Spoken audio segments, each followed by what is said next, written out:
నమస్కారం.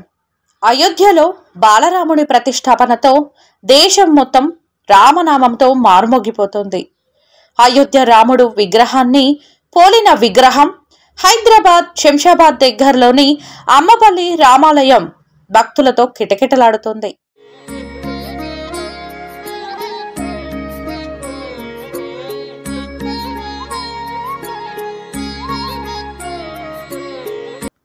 అయోధ్యలో బాలరాముడు ఏకశిలా విగ్రహం మకర తోరణంపై దశావతారాలు ఉన్నట్టుగానే అమ్మపల్లి రామాలయంలోనూ ఉండడంతో భక్తులు ఆ కోదండరాముణ్ణి దర్శించుకునేందుకు భారీ సంఖ్యలో వస్తున్నారు.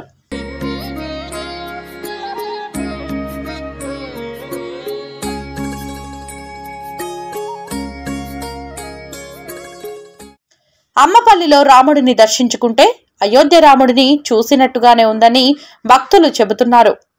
ఆలయం చాలా ప్రశాంతంగా ఉందని, అయోధ్య వెళ్లి దర్శనం చేసుకోలేని వారు అమ్మపల్లి వచ్చి దర్శనం చేసుకోవచ్చని భక్తులు చెబుతున్నారు.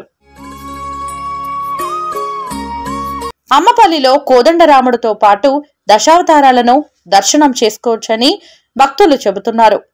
విగ్రహ మకర తోరణంలోని ఏకశిలా విగ్రహంపై దశావతారాలను దర్శించుకోవచ్చు.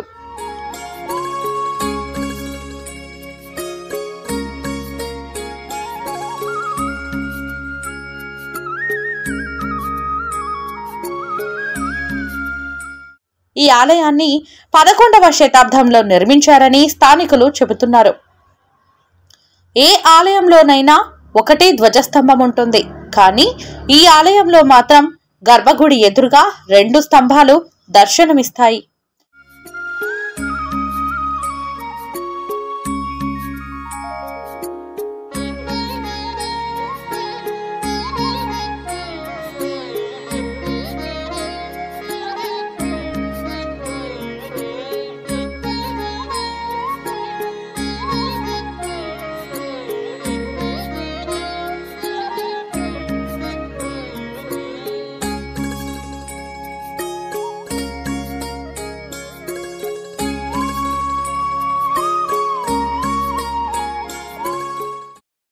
ఆలయంలో సీతారామ లక్ష్మణులు మాత్రమే దర్శనమిస్తారు.